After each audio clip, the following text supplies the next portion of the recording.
అన్న చెప్పండి అన్న, ఇప్పుడు జూబ్లీస్లో ఎన్నికలు నడుస్తున్నాయి, వరావరిగా పార్టీలు ప్రచారం చేస్తున్నాయి, మరి ప్రజలు ఎవరి వైపు ఉన్నారన్న? జూబ్లీస్ అంటే ముఖ్యంగా చెప్పాలంటే మరి జూబ్లీస్ అంటేనే బీఆర్ఎస్ అంటేనే జూబ్లీస్. ఎందుకు అని అంటే మరి గత చూసినటువంటి యొక్క 10 సంవత్సరాల నుంచి మాగంటి గోపీనాథ్ అన్న చేసినటువంటి యొక్క సేవలు, ఆయన పేదవారికి ఎప్పుడు ఫోన్ చేసినా అండగా ఉంటుండే, ఎప్పుడు ఫోన్ చేసినా అన్న అంటే నేను ఉన్నటువంటి యొక్క ఆశయము ప్రజల గుండెల్లో, గోపన్న అంటే ప్రజల గుండెల్లో ఉన్నటువంటి ఒక వ్యక్తి. అయితే ముఖ్యంగా చెప్పాలంటే ఆయన చేసినటువంటి ఒక అభివృద్ధి కార్యక్రమాలు ఏంటంటే, మనము కార్మిక నగర్ నుంచి మేము వినాయక్ నగర్ కానీ ఎస్పీఆర్ఎల్స్ కానీ రావాలంటే అక్కడ పెద్ద గుడిసెలు ఉంటుండే. ఆ గుడిసెలకు మేము అక్కడ నుంచి మేము దారిలో వెళ్ళాలంటే బైక్ మీద కానీ కాలినడకలు కానీ, లేదు అని అంటే సైకిల్ మీద వెళ్ళాలన్నా ఒక వాసన కానీ స్మెల్ కానీ లేదనంటే ఇంకా వెళ్ళడానికి కూడా చాలా భయపడుతుండే. సో కానీ ఎవరైనా వీఐపీలు రావాలనుకున్నా కానీ ఆ గుడిసెలను చూస్తుంటే ఆ గుడిసెల ఎస్పీఆర్ఎల్స్ అన్నటువంటి యొక్క అక్కడ ఉంటుండే. సో కాబట్టి ఆ గుడిసెల వాళ్లకు ఒకేసారి తొలగించకుండా వారికి డబుల్ బెడ్రూమ్స్ దాదాపుగా 3600 డబుల్ బెడ్రూమ్లో ఇచ్చేసి వాళ్ళకి కొల్లూరుకి అక్కడ షిఫ్ట్ చేసి వాళ్ళకి కావాల్సినటువంటి ఒక సదుపాయాలన్నీ కల్పించి ఇక్కడ నుంచి షిఫ్ట్ చేయడం జరిగింది. అదేవిధంగా మరి ఇక్కడ చూసినటువంటి ఇక్కడ పెద్ద మైదానం ఉంటుండే. సో ఆ మైదానంలో చెత్త చెదారం అనేది వేస్తుండే.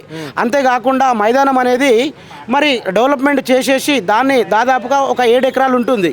ఆ మైదానాన్ని మరి ప్రజలకు ఏ విధంగా కావాలి, మరి ఏ విధంగా ఉపయోగపడుతుంది రాబోయే తరాలకు అనేది చూసి గోపన్న మరి ఆ యొక్క మైదానాన్ని మరి ప్లే గ్రౌండ్గా ఏర్పాటు చేశాడు. సో ఇప్పుడు చూసినట్టయితే ఇక్కడ ఆ యొక్క గ్రౌండ్లో ఏ మీటింగ్ కావాలన్నా అసలు గ్రౌండ్ అనేది ఉండకపోతుండే.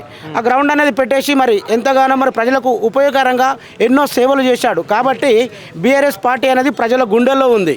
సో ఎవరు చూసినా కానీ కారు గుర్తుకు ఓటేస్తా అని ప్రజల యొక్క అభిప్రాయం ఉంటుంది. ఇక్కడ నవీన్ యాదవ్, నేను లోకల్ కాబట్టి యూత్ ఫాలోయింగ్ నాకే ఉంది, నేను లోకల్ అభ్యర్థిని కాబట్టి నాకు పరిచయాలు ఉన్నాయి, అన్ని కమ్యూనిటీలతో పరిచయం ఉన్నాయి కాబట్టి గెలిచేది నేనే, దాదాపుగా అత్యధిక మెజార్టీతో గెలవబోతుందని చెప్పేసి కూడా ఆయన ధీమా వ్యక్తం చేస్తున్నాడు. మరి దీన్ని ఎట్లా చూస్తారు మీరు? జనరల్గా చెప్పాలంటే చూడండి బ్రదర్, ఎవరైనా సరే ఏ పార్టీ గురించి అయినా గెలుస్తానని చెప్తారు, అవునా? ఇది జనరల్గా మనకు తెలిసినటువంటి విషయమే.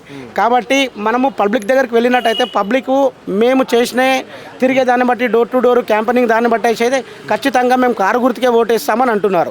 ముఖ్యంగా ఎందుకు అని అంటే కాంగ్రెస్ పాలన గత 70 సంవత్సరాల నుంచి ఏమీ చేయలేదు, అది ప్రజలకు అందరికీ తెలుసు.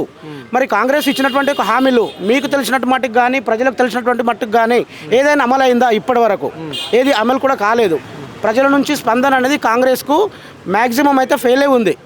ఈ విధంగా ఇక్కడ 6 గ్యారంటీలు అమలు చేస్తున్నాం కాబట్టి ఆ ప్రజలు మా వైపు ఉన్నారు. ముఖ్యంగా మహిళల ఓట్లు మాకు ఎంతో ప్రామాణికం, మహిళలు మా వైపు ఉన్నారు అని చెప్పేసి ఇక్కడ రాష్ట్ర ముఖ్యమంత్రి ధీమా వ్యక్తం చేస్తున్నాడు. నవీన్ యాదవ్ను గెలిపించుతాము అని చెప్పేసి ఇక్కడ దాదాపుగా ఎలక్షన్ కంటే ముందు ఎప్పుడైతే మాగాటి గోపీనాథ్ చనిపోయాడో అప్పటి నుంచి ఇది కాంగ్రెస్ పార్టీకి అడ్డగా మారిపోయింది. అంటే అనేక మంది మంత్రులు ఇక్కడ వచ్చి మీ ఏరియాలో ఇక్కడనే ఉంటూ ప్రజలను ప్రేరేపిస్తూ అభివృద్ధి చేస్తామని కూడా చెప్తున్నారు. దీన్ని ఎట్లా చూస్తారు? ఇప్పటికే 200 కోట్లు జూబ్లీస్ నియోజకవర్గానికి బడ్జెట్ కూడా కేటాయించడమని చెప్పారు.